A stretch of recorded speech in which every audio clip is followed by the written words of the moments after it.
I have not seen you for nearly 1 month. I don't know what happened. So anyway, we are very fortunate. Mr. Farm, understand he has done a very good job. Tonight, we had a memorial service in the Shrine Room in memory of Mrs. H.M.A. De Silva, who passed away a week ago. Mr. Silva has been doing a wonderful service to us for so many years. He will attend to our correspondence, the letters that we receive from various parts of the world. In fact, we receive more foreign letters than local, asking various information about our publications and questions, and Mr. Silva attends to all these correspondence. He drafts letters and helping us in various ways, proofreading. He does all these things very quietly. And many of you, I think you do not know him, but he had been doing a wonderful service. So his beloved wife passed away last week. So today they are conducting a memorial service. Memorial service means doing some religious service in honor or out of gratitude to remember our departed or beloved relatives or friends.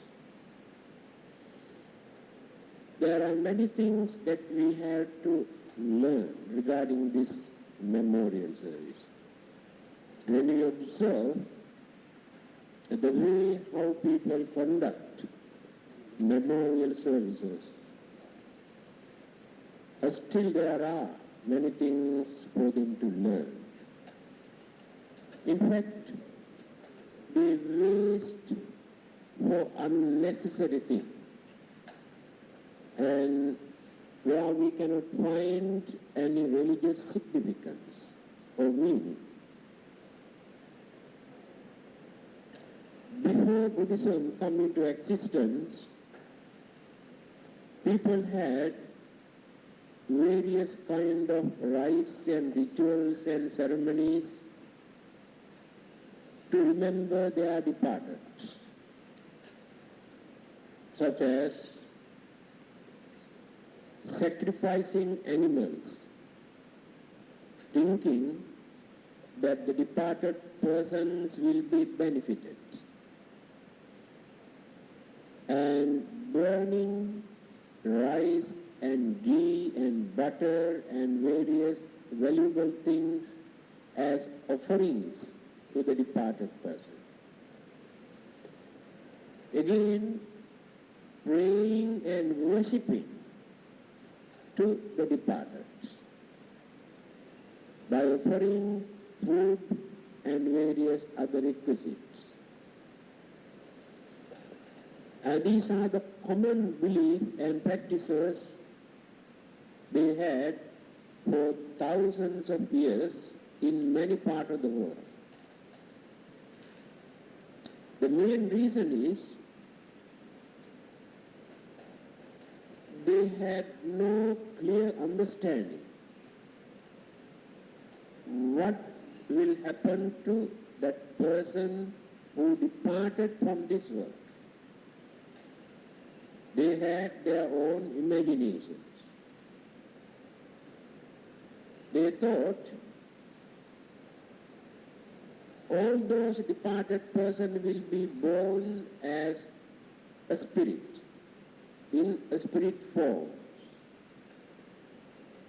because they had no idea about rebirth. That is why they started to worship them and do some offerings for two reasons. To avoid or to escape from certain disturbances from the departed persons. Another thing, expecting some sort of support or protection or some information from their departed ones. That is why they started to worship and do some offerings. When religions come into existence, they have introduced another method. They say, life is created by the God. God is responsible for our life. God has taken away the life that He has given. He can do anything, whatever He likes. Therefore, we must pray to God, not to the departed person. That is how they started praying to God and appealing Him to send him to heaven, to have a peaceful life. The followers of many religions follow this and believe this. Earlier, they had another belief. I do not know whether it still exists or not. Instead of praying to God, they started to pray to the king of the hell by doing some offerings and praying and worshipping and appeal. If our so-and-so happened to be there, please release him. Not a bad idea, isn't it? So they had this belief. When they pray to the king of hell, that he will release that person who is in hell. Of course, Chinese have discovered many more things what other religions could not discover. They are the ones who open a bank in hell. Even America or Russia also still could not open a bank in hell. The Chinese have done that. They are very clever people. Not only that, they are the only human beings on this earth who produce currency note from the next world. In other countries, they produce currency note only for this world, not for the next world. So that is why when somebody dies, they go on burning these currency notes, and that is the way how they deposit in the hell bank. See how their belief create some sort of practical, although not very meaningful, but practical things to console others. This is to console others. Then the Buddhism come into existence 2,500 years ago.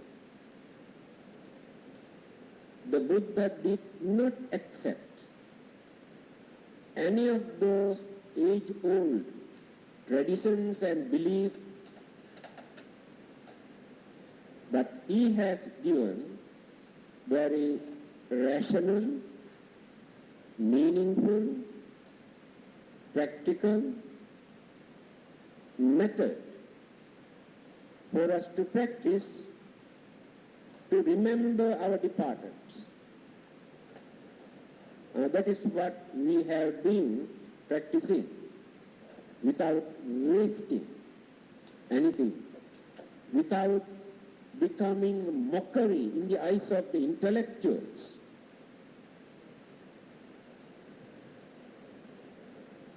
What are the things that we are doing?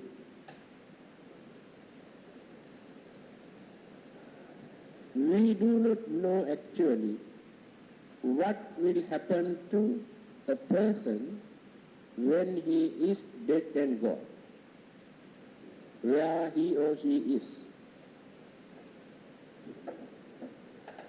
Life is uncertain, mind is uncertain, karmic forces are uncertain. We can maintain some sort of belief. I can go to heaven. This is only a belief. Or this is an imagination. But belief never come into what you call produce good result or bad result, remain as mere imagining. Faith and belief are like this. Now people say, according to our religion we can go to heaven, no problem. That is only a belief. Now Buddhist says or think, according to our religion, we can go to heaven or nirvana. This is also a belief. Without preparing for that, there is no guarantee. Belief itself cannot provide anything.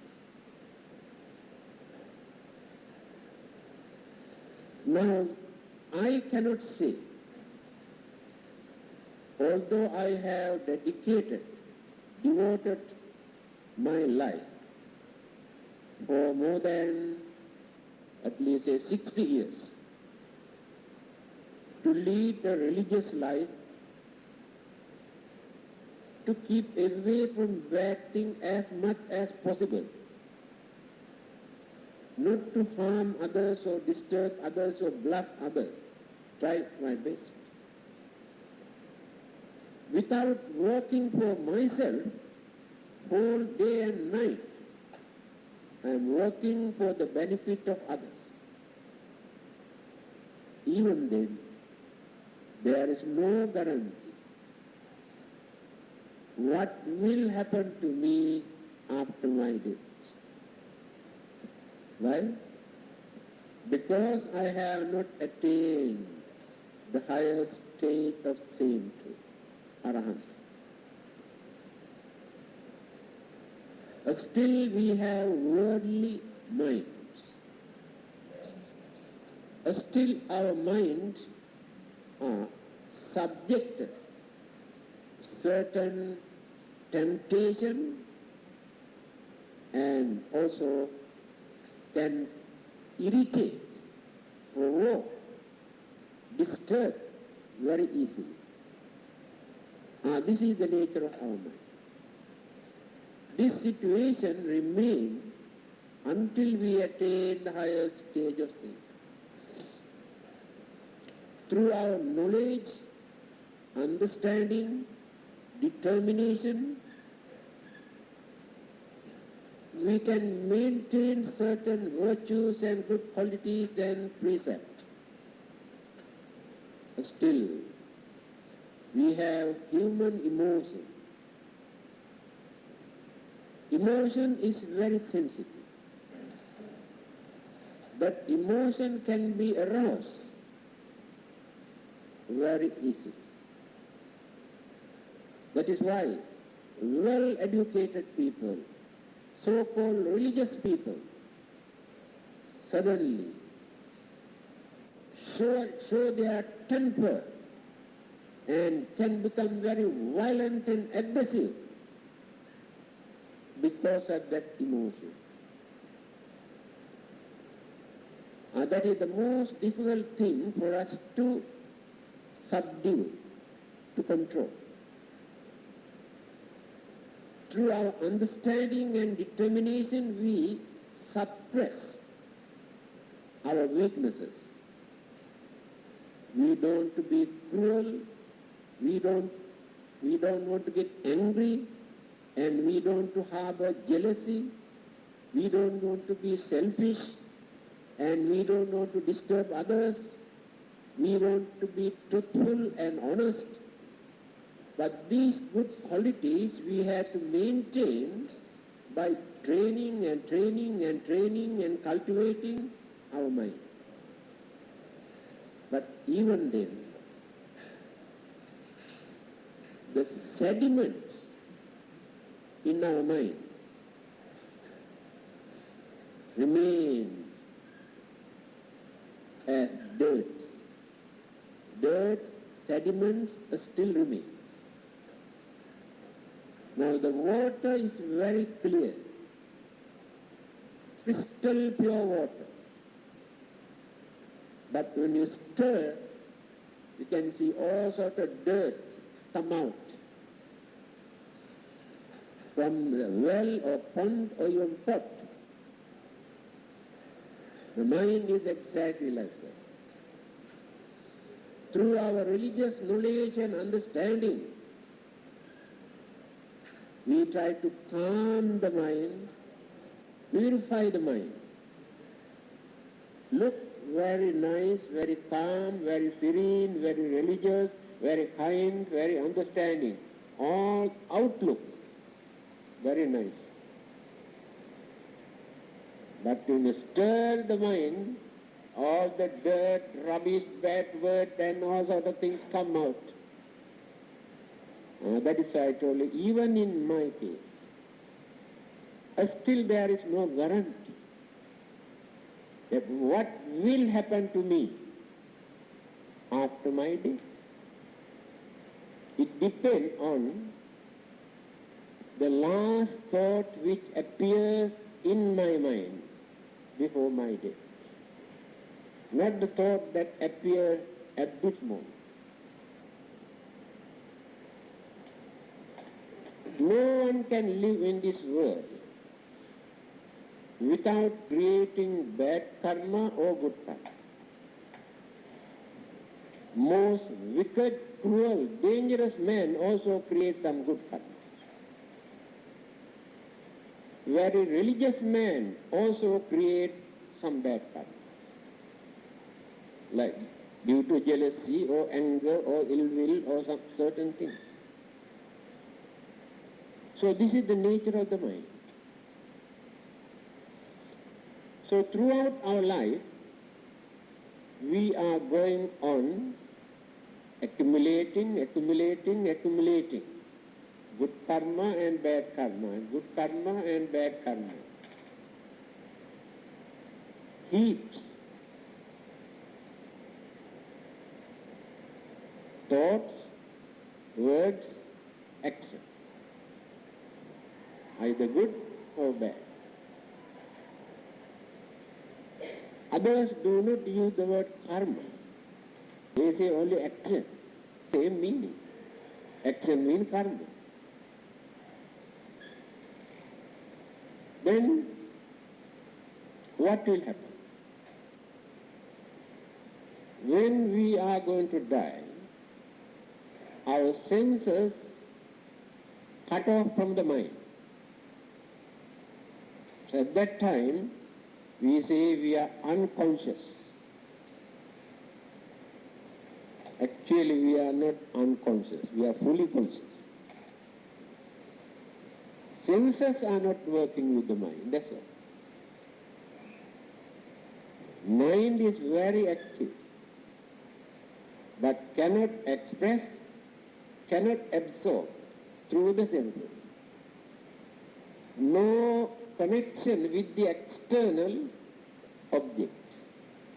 And therefore we say unconscious. When doctor give anesthetic injection for an operation, unconscious. All the five senses are not connected to the mind, cut off for the time being, for a few hours. So at the dying moment also mind works in this way. That is the time our subconscious mind starts to project, reflect, focus all the accumulated karmic thoughts. Never disappear from our mind. Bad thought, good thought. Bad words, good words. Bad actions, good actions. What we have committed, the carbon copy is there in the subconscious mind. This carbon copy we can find earlier, before our death, through hypnotism. When you hypnotize a person, he goes back to the subconscious mind, then take a one by one, then start to speak entirely different language. Previous birth also. Go back to previous birth, not only within this lifetime. Everything is deposited in our subconscious mind. And our life, our mind is influenced through this subconscious mind. This is called sankhara. Our character, behavior, temperament, our mood, attitude, knowledge, understanding capacity, intelligence, stupidity, all these qualities based on this subconscious mind. Not given by God, not created by devil, not given by the parents, our own. We continue life after life. Life process, mental process, work together. And these things remain as ingredients. When another life is originated, when the consciousness is implanted, established in the mother's womb, then all these ingredients again, and we see building. When the senses, mental faculties and five senses develop in the mother's womb. When the child is being born, after a few months or 1 or 2 years time, we can see the character, the nature, behavior of this child. Then who gave all these things?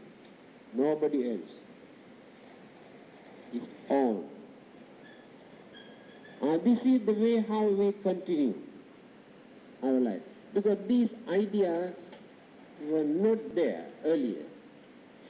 Because other religions do not try to highlight or explain the nature of human mind, activities of human mind. They always talk about God and heaven and devil. Mostly these are the things they deal with religion. But Buddhism directly deals with the human mind, not with the God or devil. Human mind. So, all our good and bad karmas are mixed up in our subconscious mind. Environment, the atmosphere, paved the way at the last moment for that dying person to grasp something. And then that will help to get a proper object into the mind as final or last thought. Take for instance, when somebody is going to die, when that person is conscious, try to show something, religious object, like Buddha image, or offering of flowers, if not chanting some sutras, some sort of religious object. Then that person can grasp this object into the mind and hold on. After that, the subconscious mind cannot influence the mind to change it. Otherwise, some other new object produced by the subconscious mind. That is the main purpose of performing some sort of religious service before a person passed it. It really helps. Yekeci buddhang saranang gatate nate gamissanti apaya. This is in Mahasamaya Sutra. It is mentioned. When someone is going to depart from this world, if that person takes refuge in the Buddha, like Buddhang saranang gacchami, not necessary to recite in the Pali language, whatever language that they can recite. I take refuge in the Buddha. Or had the opportunity to see the image of the Buddha. At that time, the peace, happiness, devotion, inspirations, confidence appear in the mind,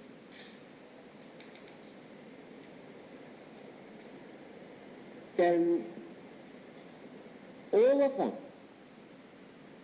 certain evil thoughts which appear in the mind and to have better rebirth.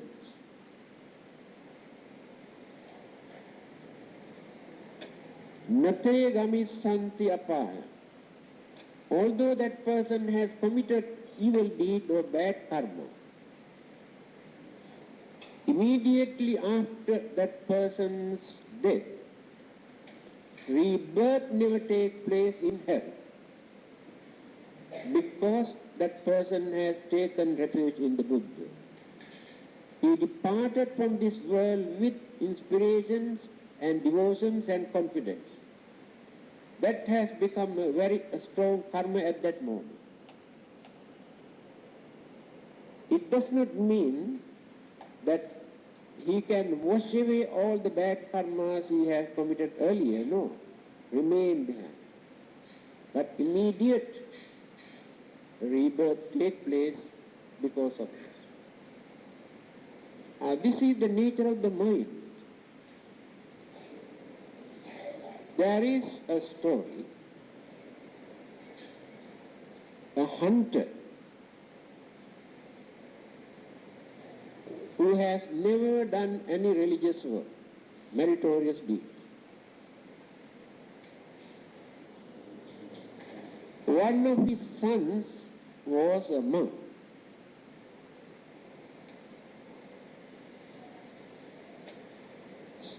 So, when he was about to die, I think you have heard there are 3 stages that we have to undergo. No one can die without going through these 3 stages in our mind. The life may smash into pieces within few seconds. Even then, death never takes place without going through these stages. Because when we talk about life, we think only body. Body may turn into pieces within few seconds. These are elements, not the life. Life is an energy, like electricity. So no one can destroy that energy. Let us take aeroplane, air crash. Within few seconds or few minutes, turn into ashes, everything. But do you think all those human beings who were there immediately departed from here and had another rebirth? No. Everybody, you cannot understand. I also cannot understand. But this is the nature. Mental attitude, mental energy, life process. They are not matters or elements. They are energies. No one can destroy energies. So there are 3 stages. First thing, the glass of water. That person, all the good and bad karmas committed during his or her lifetime, one of these karma must appear in that dying person's mind. Otherwise, he cannot die. Karma is the most important thing for our life. Either good karma or bad karma must appear. Otherwise, cannot die. Death never takes place. After that, indication to understand the nature of this karma which appeared in the mind. Whether it is a good one or bad one. If it is a good one, then like flower gardens, waterfalls, brightness, beautiful things which create cheerfulness, happiness, appear immediately after that. To indicate the karma that which appear is a good one. If it is a bad one, what will happen? Darkness, jungle, fierce animals, certain things which create fear in our mind appear. That means the karmic thought which appeared in the mind is not a good one. After that, the last one. These are called kamma, kamma nimitta, gati nimitta.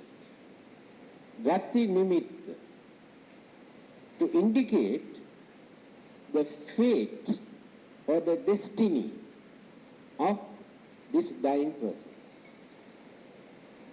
Whether the life become miserable one or peaceful one, fortunate or unfortunate, happy or unhappy. Before his or her death, that person knows.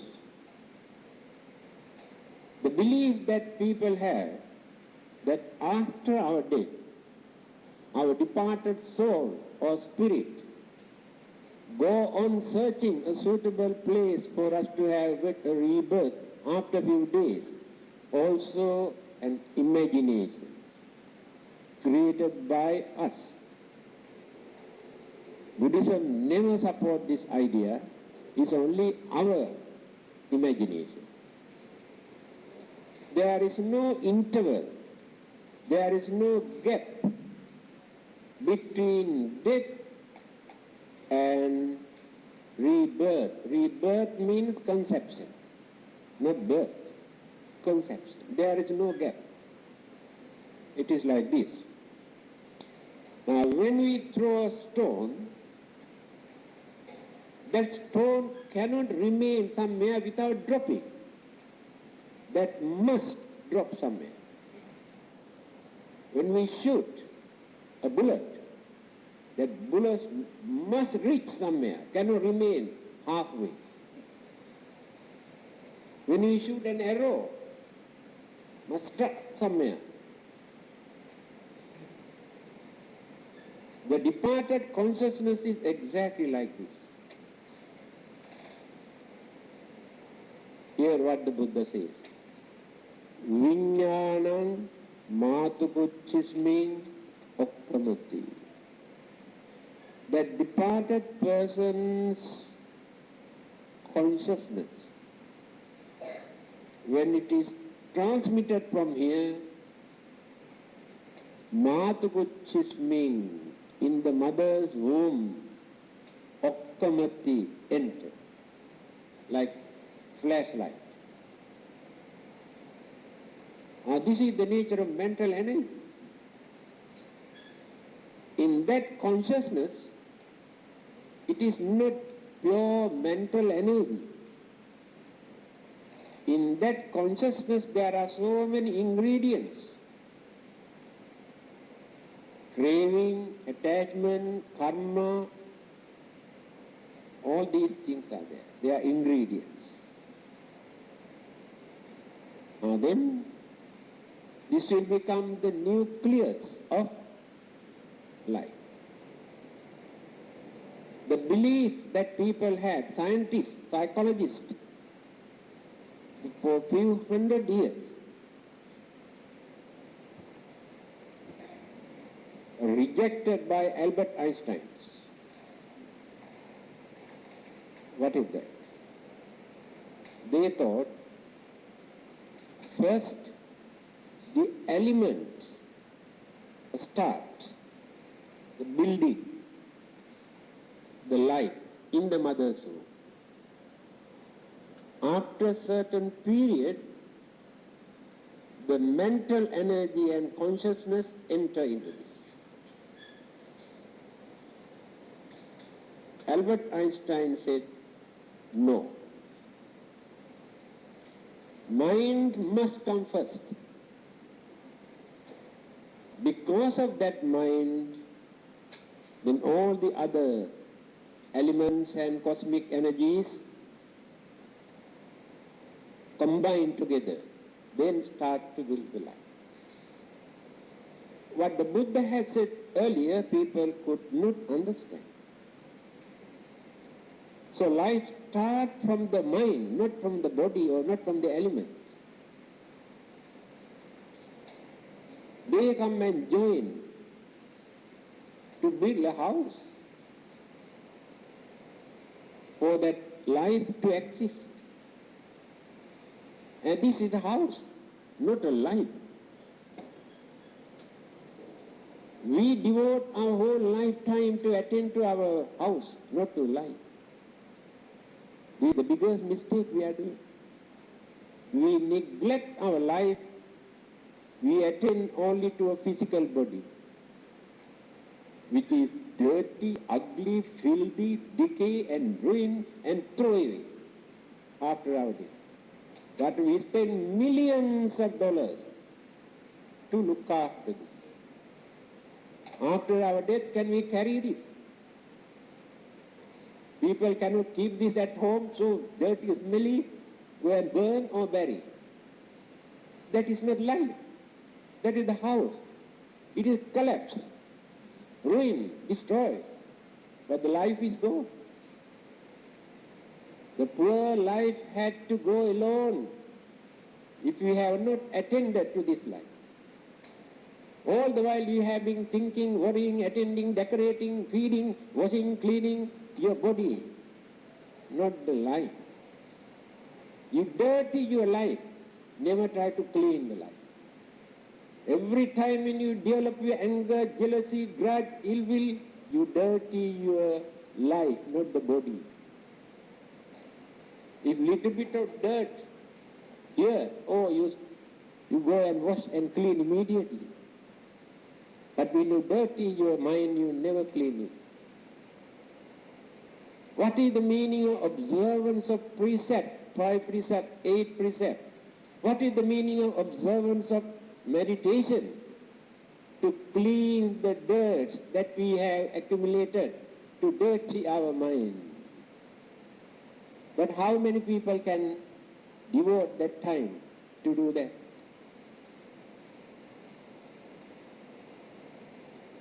So whatever we have accumulated during our lifetime, working day and night like slaves,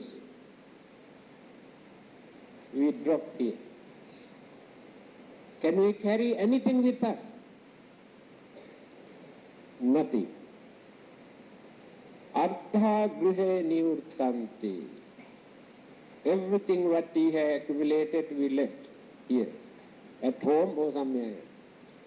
Asmasane mitra bandha.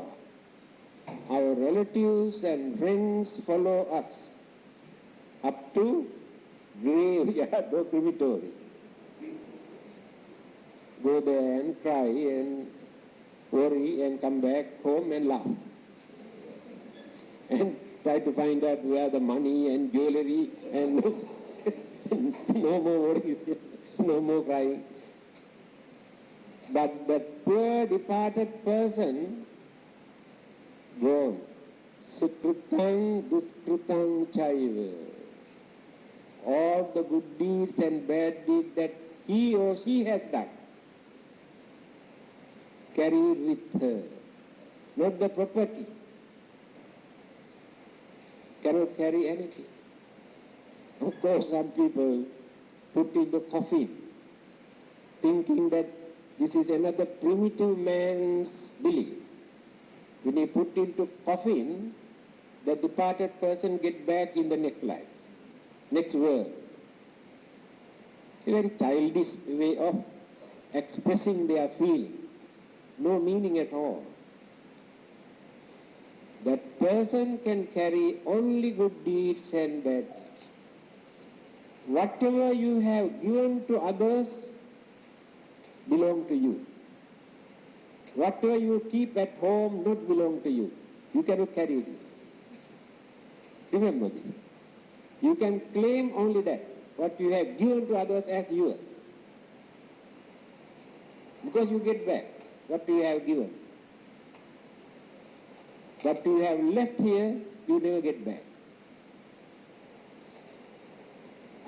Many people never think these things clearly. So, now let us come to the transference of marriage. How many people can receive the marriage?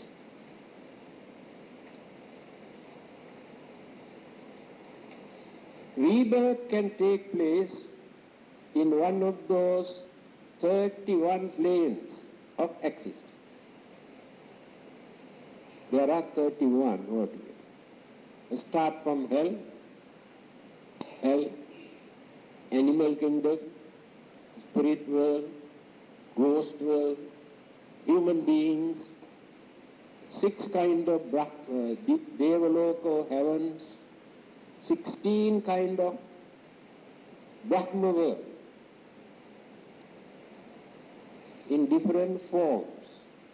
Rebirth can take place according to our way of life. Well-known sayings of the Buddha, I always repeat this. Many of you have heard more than 100 times. I repeat again. We are the results of what we were. We will be the result of what we are. Remember this.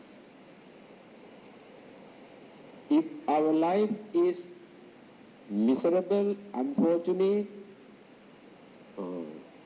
this is the result of what we were. What we have done during our previous birth.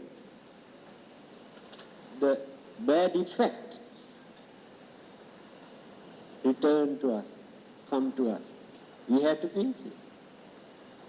If our life is very fortunate, we are the result of what we were. Definitely we have done some meritorious deeds to release other sufferings and worries and disturbances. So good result we are experiencing.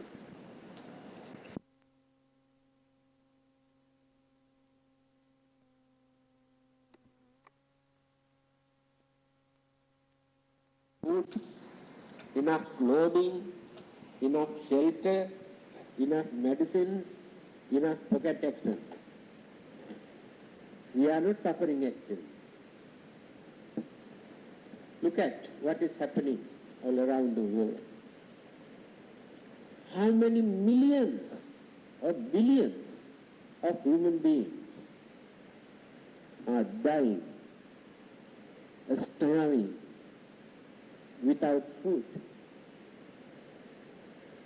How many millions of people are living who cannot find out a piece of cloth but this much to cover their nakedness?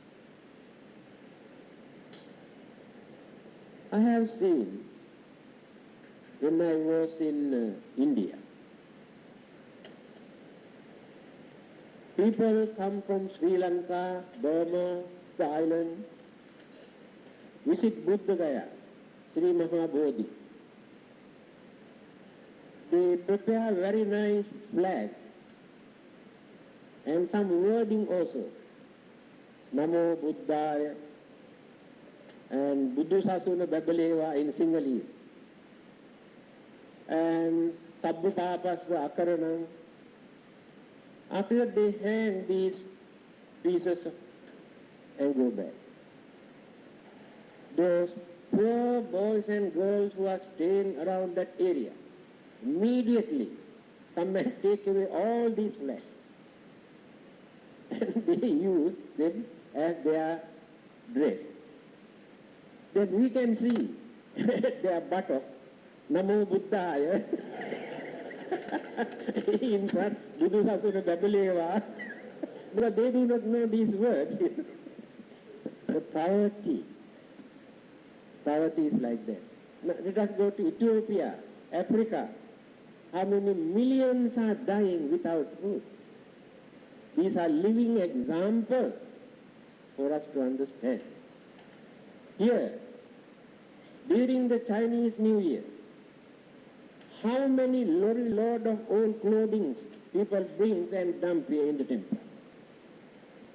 When we open these packets, you can see actually they are not old clothing, out of fashion. They don't like to wear, out of date. When we send these things to other countries, to them these are like gold and valuable things. This is the way how we enjoy our life. But how others suffer. But visit certain countries by this time. Bombay, Calcutta, now in Europe also, I understand. In European countries also. No shelter, no house. Millions of people are sleeping the pavement, roadside. First time in my life I have seen this in Sri Lanka. Last December I visited Sri Lanka. First time I saw when I was traveling along. People are getting ready to sleep all along the road. When I was in Sri Lanka, I had never seen single human being sleeping on the roadside. Now this is the situation. So they have no house, no shelter during the winter, during the summer, rain. they spend their life in that way. We never think how they suffer and how fortunate we are. Still we grumble. So, here the living example is this. Those people are experiencing, leading this kind of miserable life because they have not done enough good karma. Although they had little bit of good karma to be born as human beings, but not enough petrol to run their motor car. To lead as a human being, to carry on their life as human beings. Therefore, the merit that we are spending due to our previous good karma, we should not spend everything here, otherwise we will go bankrupt. We had to accumulate some more good karma for the next life. We have to think of our next life. Otherwise, we do not know what will happen to us. That understanding is there as human beings.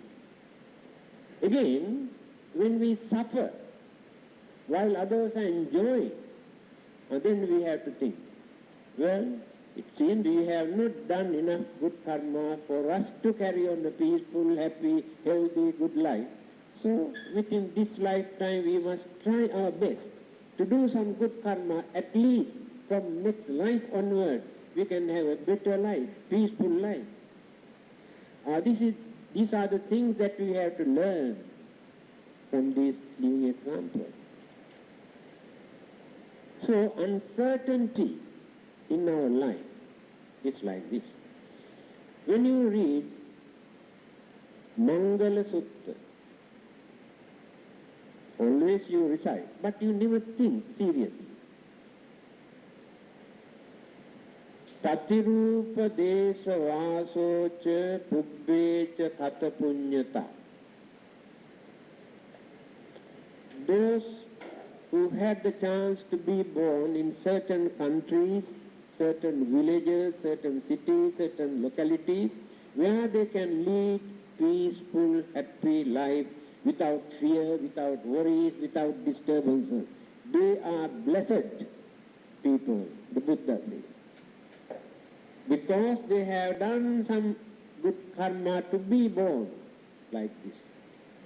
But many others, see in certain countries where, like Cambodia, Vietnam, Afghanistan, more than 30, 40, 50 years, people are running here and there as refugees. They die on the way, no place. What sort of miserable, unfortunate life? Again, in certain countries, volcanic eruption and earthquake. Again, storm, fire, flood in certain countries. Every 2-3 months they have to face such miserable situation.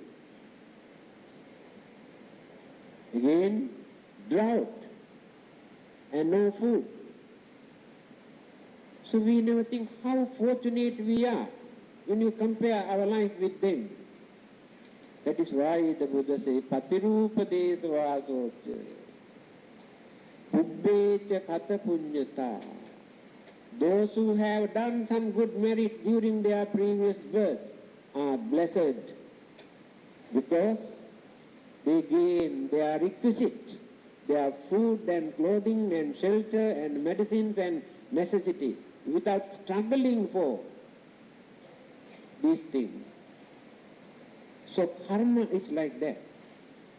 That is why punyanche puriso kairate tang punat punan. The Buddha said why. Whenever there is opportunity, do some meritorious deed. Don't waste your time, because punyani paralokasmin patittha honti panilo. After our death, only meritorious deed can support us, nobody else. People believe that God can support, but I doubt. our own karma support. We can rely on our own karma than depending on others. So, transference of merits among those 31 planes of existence, due to certain bad karmas, those who were born as animals, we can transfer the merit, but they cannot receive. We cannot transfer the merits to anyone. No receiving, receptive part.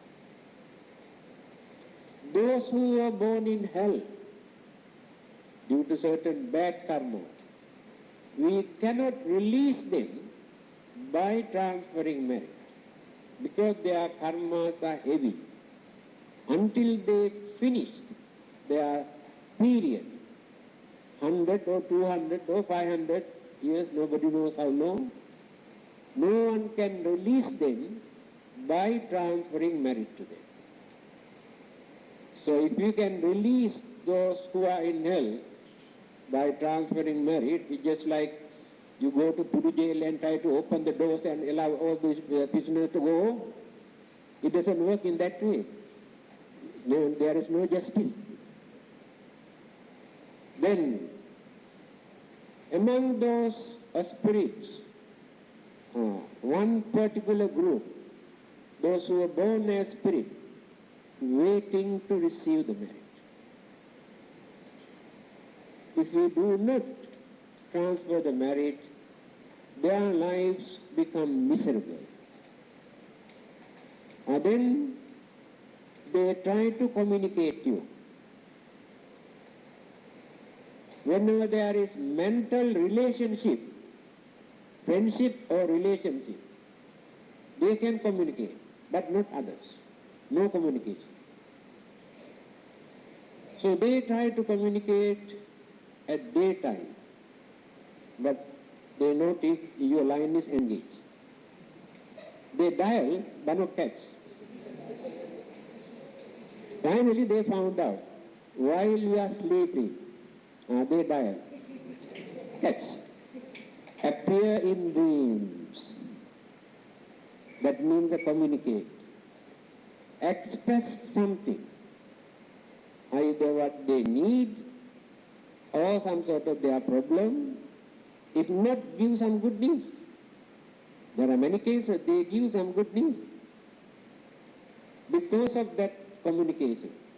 So transferences of merit support in both ways. If they are in good condition, they will be very happy when they come to know that you have not forgotten them. You have done something for them. So in return, they also do something for you. If they are unfortunate, they cannot do anything for you, but they will be released from their miserable state because of your merit.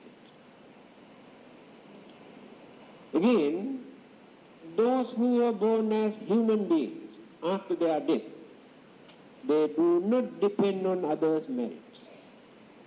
Because they had enough merits to be born as human beings, so you cannot transfer the merit. They don't wait your merits. Those who are born as Devas and Brahmas also do not depend on your merit. They had more than enough merit. Then you can ask this question: why do we transfer the merit to Devas? The word that you use is wrong. It is not transference of merits. Remember, there are three words: transference of merit, sharing of merit, radiations of loving kindness. There are three methods. Transference of merits only to our departed one who need, who can receive.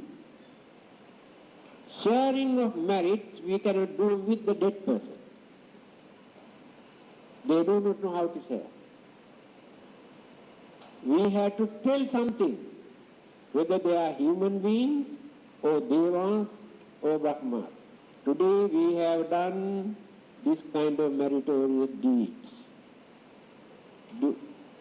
Then they say sadhu, oh very good, well done, they also share. That is the meaning of sharing of merit. When they appreciate, now you go home and tell what sort of meritorious deeds you have done in the temple. If they say sadhu, very good, they also share. Some others say stupid, wasted your time. They don't share anything. Yes, there are such people. Sharing of merit. Again, the Buddha's advice. Devatanu kampito poso sada bhadrani passati. When we invite the devas to share the merits, those devas also in return keep an eye on you to protect you, to avoid, to escape certain misfortunes, accidents, and only worldly things. But devas of God cannot give knowledge or wisdom or salvation or nirvana from the Buddhist point of view. They can do only worldly things to protect you. Divacha rattocha haranti ye balim tasmahi ne rakkata appamatta ratana sutta. Again, those devotees who perform meritorious deeds day and night invite the devas to share the merit. Tasmahi ne rakkata appamatta. This is the injunction given by the Buddha to those devas. Meaning, therefore it is your duty to protect them in return. They invite you to share the merit. Your duty is to protect them. This is the Buddhist attitude toward devas and God. When people talk about God, don't say we Buddhists don't believe in God and also to create confusions and unnecessary. Buddhist concept we have to explain, not like others. We must know what God can do, what God cannot do. This is the Buddhist attitude. So, if we do not transfer the merit, we feel very guilty, concern, some sort of guilty feeling. Oh, I have not done anything for my departed so and so, so and so. That can become nuisance. Whether they need our merits or not, whether they can receive our merits or not, it is our duty to console ourselves, to do some religious service. After all, from the Buddhist point of view, we are not going to waste anything. Merits means do some service to others, to release their suffering, to release their hunger, to release their sicknesses. We can provide clothing or food or medicines or whatever we like. This is called meritorious deed. By helping others, by doing some service to others, the merits that we gain, we transfer. If not, in memory of so and so, I build this, or I erect this Buddha image, or I print this booklet, so that we enlighten millions of others, get more merit. And a place like this, if we have donated $5 for this building, but every time when you enter this one, you gain happiness. Because I have contributed something. Every day, this place had been using for teaching, preaching, meditations and religious classes and all the good work, religious work to enlighten and to educate others. You increase your merit every time when you see. This is the Buddhist way, how we perform religious services to honor our departed person. Now we are building a huge building. Many people have donated. in memory of so and so, this room or this pillar or this door, and forever their names remains there. If the departed persons come to know that you have done this, they will be very happy. You also get blessing in return. So now you can understand the Buddhist way of practicing memorial service is very significant, very meaningful, and very practical. We do not waste anything. So, as I mentioned earlier, today we are performing this religious service to transfer the merits to Mrs. H.M.A. De Silva, who passed away 1 week ago, and tomorrow there will be a dana. So all the merits that you gain by performing this religious service, we had to radiate our loving kindness and metta, transferring merit for her well-being, for her happiness and peace, and finally, most blissful state of Nibbana. Thank you.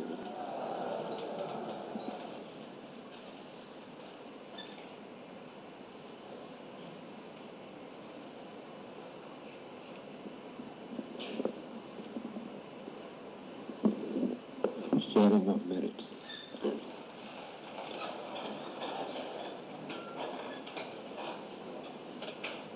Right.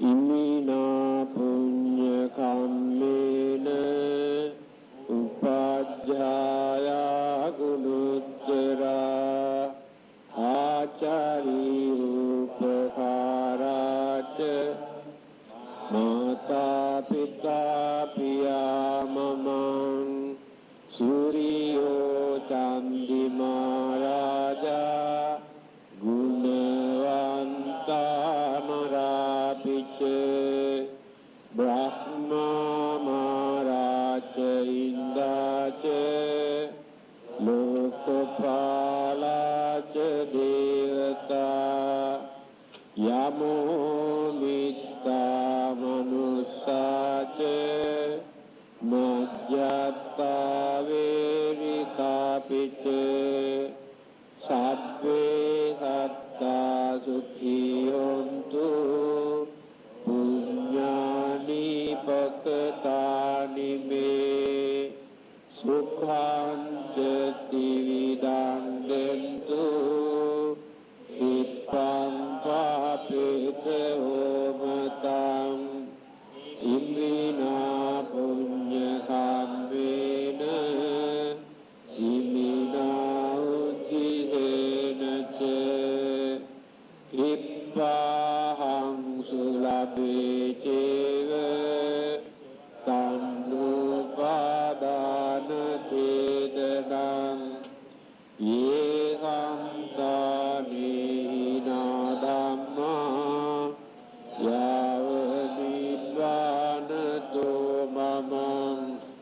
Nasantu sabbadaeva yatta jato bhave bhave uju citto satipanyo salleko viriyavamina maralabantu mukasam Katunca viriyesu me Buddha di pavaronato Dhammo nato aruttamo Nato pacceka sambuddho Sangho nato karo mamam Tesottamanubhavena Marukasam labantu ma